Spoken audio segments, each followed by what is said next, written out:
ҳаму ҳайвон кати намехостам видео кунам, лекин нагла камерара гирон мекард, мара сёмка мекард. Ту биёю очаи ҳамара фалон мекунам гӯю, ютуб аймай бигию. Тамом айн ҳамин видеора придумат кардам, ҳамин видеора мезанам, реально хайпа меқапам, дуруғам боша главни пула гирам. О подписчик пагаҳ ба чӣ мега? Намефаҳманд, фаҳмидисе? Ман а мегум, вай в мефаҳма. А конкретни одам мефаҳмидагӣ, бо мегум ки камай.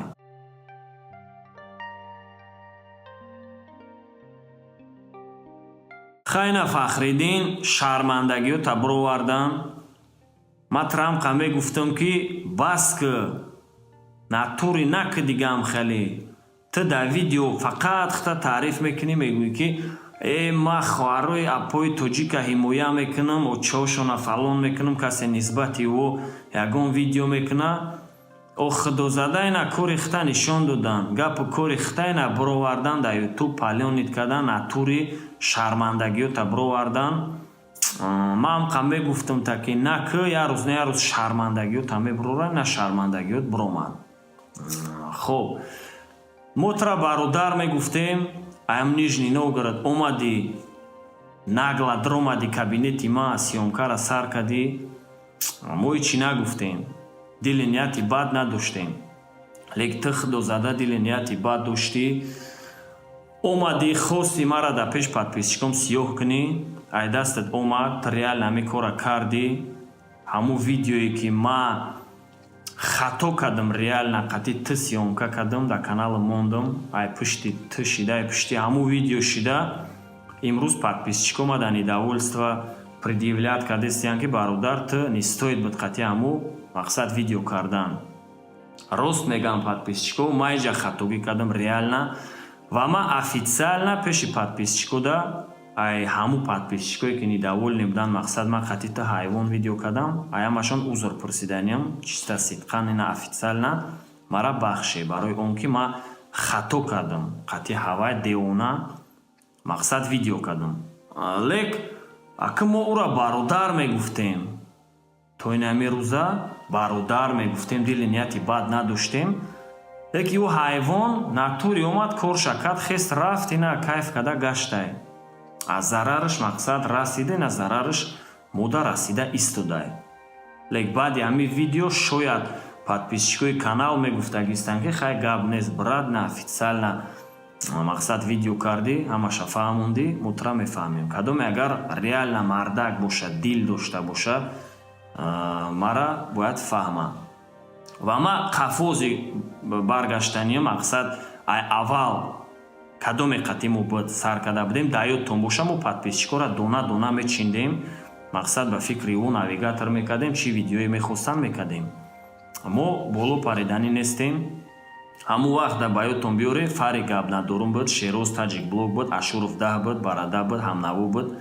Анаи блогеро реально стоитан 100 000 подписчика, достоинам ба блогерира меарзанд. Амондагӣ дига шози чӣ тематика бурдестанд, хайп кати хестестиянд, видеои дурӯғ мепартоянд, медрои тамоман тематикашон дигай. Лекин ман ода ягон кор надорам, претензӣ надорам. Ҳар кас мақсад нони хча меёва, ҳар кас тематикаи хчай.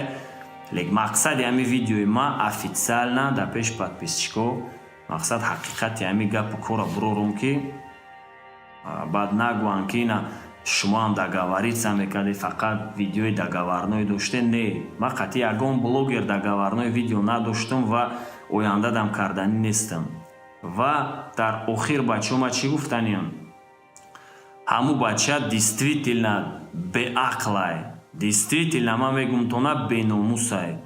Дар видео ҳамқа мегуфт ки ман апау тоҷикои худмона ҳимоя мекунам, апау хоҳарои худмона ҳимоя мекунам. Лек шумо хутон дай бор савол тен, шумо метонистен ҳамин кора кардан, дар маршрутка мисол рафтести, любой духтарам просто гап ти гӯӣ ки гӯш ки чӣ хеле ами телефони дастангӣ та чанд сум хариди, ма блогерам, инай канали ма дро метони тамошо кунӣ. шумо ҳамин кора метонисте када? Не ба фикрам, барое ки инсофтон номустон позволят намекард. Лек одаме ки беномусай ҳамин кора мекунад.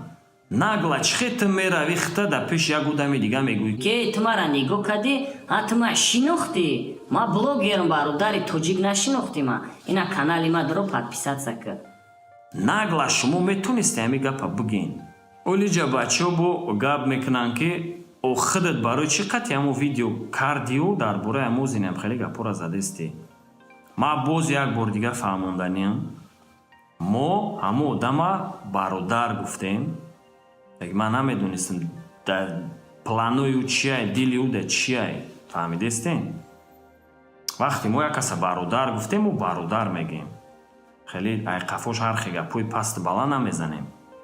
ман намедонам планои вай да чӣ буд. анаки ман фаҳмидам, шумо да гуфтестам ки планои вай да омада реально мара қад подписчиком сиёҳ карда, мара да пеш подписчиком сиёҳ кардану дромада рептиҷи дахча реклама кардану хайпа қапидану зада рафтан буд.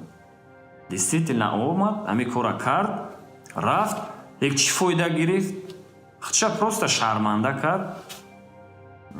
просто перепискаи ура ма дорам бачаҳо, лек и айрӯи мардакӣ нест. мақсад ман наметонам намехом туғри намегирам. мисол бисёр перепискаошана бачаҳо мондесиян, перепискаоша видеоша мондесиян, лек уже бисёриҳо медонанд ки ҳамо одам чӣ хеле ай, ма монданӣ нестам. лек вақте ки ту биёию очаи ҳамара фалон мекунам гӯию, ютуб аймай бигию, ма ютубам мегирам оли бигию, и да кадом рамка туғри мегирад? ба фикрам ки да ягон рамка туғри намегирам. хеаст одамеро ки дили нияташ бадай, реально дигарора одам ҳисоб намекуна, худша фақат одам ҳисоб мекуна, хали одама гуфти гапо вақт нишон метиҳа, мефаҳмина вақт нишон дод, фаҳмидем ки ҳамуш хеле одамай. анаки ман официална ина видео кардам ва баъди и касе чӣ гапҳое мега намега, худованд худаш шоҳидай. мо да худованд меспорем, усиш худованд ҳидоятш куна ва чӣ коре мекуна намекуна кори худшай. лек дальнейши бо ма қати канали худмон, қади подписчикои худмон ва ба фикрам ки шумо мара фаҳмидем. ман намехостам ки мақсад подписчико кати имрӯз недовольства кунем, нофаҳмӣ шава, барои он ки мо бениҳоят ай поён хеста майда омадагием ва медонем чӣ хел қин дай подписчик ҷамъ кардан, чӣ хел қин дай мисол қати ӯ контакт ёфтан, фикри ӯро фаҳмидан. ака ҳози мисол осон шидаги уже ёд гирифтагиан бачаҳо, мақсад се видео мепартан, уже просмотрош нағзай подписчико медаванд. лекин мо бо мегӯм ки дуруғ кати мисол намехоҳем подписчик ҷамъ кунем, видеои дуруғ кати мо намехоҳем мақсад подписчик ҷамъ кунем. баъд оянда тематика буд меша ку ав подписчико талаб мекунанд ки ҳаму темара парту, ав тема дига нестай. барои ҳамин мо ҳаракат мекунем, ҳамин худмона нишон тиҳем, анде ҳамо 1000-2000 просмотрам шава, лекин мо дани момент да пули ютуб муҳтоҷ нестем. мо да ҳамин кор маъқулай, мо контента постоянно анализ мекунем, мековем, чизи правилнера мековем ки штоб подписчик да маъқул шава. не ки тамом ман ҳамин видеора придумат кардам, ҳамин видеора мезанам, реально хайпа меқапам, дуруғ ам боша, главне пула гирам, о подписчик пагаҳ ба чӣ мега? то мега ту ба видеои дуруғат фанду фреб кади ҳамара ҷамъ кардиу, тематикат буд шуд, аудитория ба талаб мекуна всё равно. но дер ояду шер ояд. оста мо ҳамин чизора мақсад продвигат мекунем, чтоб конкретно аудитория 10,000 ам боша, но конкретная аудитория боша, чтоб реально трафаъмайхе 20, 30, 40, 50, 100,000 дуруғ бошаву, мисол яташ да амри маъруф маъқул боша, ятаи дигаш да реп маъқул боша, ятаи дигаш да пранк, ятаи дигаш да мисол спорт. ҳамин универсал шудан дар кораи ҳаматарафа шудан дар кораи. фаҳмидесен? ҳамин конкретна тематика, ҳамин тематикаро интихоб кади, ҳамин тема кати то охира бирав. 10 минут уқа гапи зиёд нест, 10 минут уқа вақтам нестай ки мисол бисёриҳо мегӯянд ки ту беҳуда гап мезанӣ, видеот минуташ зиёдай, ҳами кам бугӯ, конкретна бугӯ. Ин мавзӯъра кам, кӯтоҳ, конкретна гуфта намешавад. Детал нама агар нафаҳмонам, ҳар як одама намефаҳманд, фаҳмидисе? Ман а мегӯм, вай в мефаҳмад. А конкретни одам мефаҳмидагӣ бо мегӯм ки камай. Лек ҳаст, мара аниқ уже мумкин фаҳмидагиян ки ма ҳаму ҳайвон кати намехостам видео кунам, лекин нагла камерара гирон мекард, мара сёмка мекард. Хеле шахтон фаҳмем.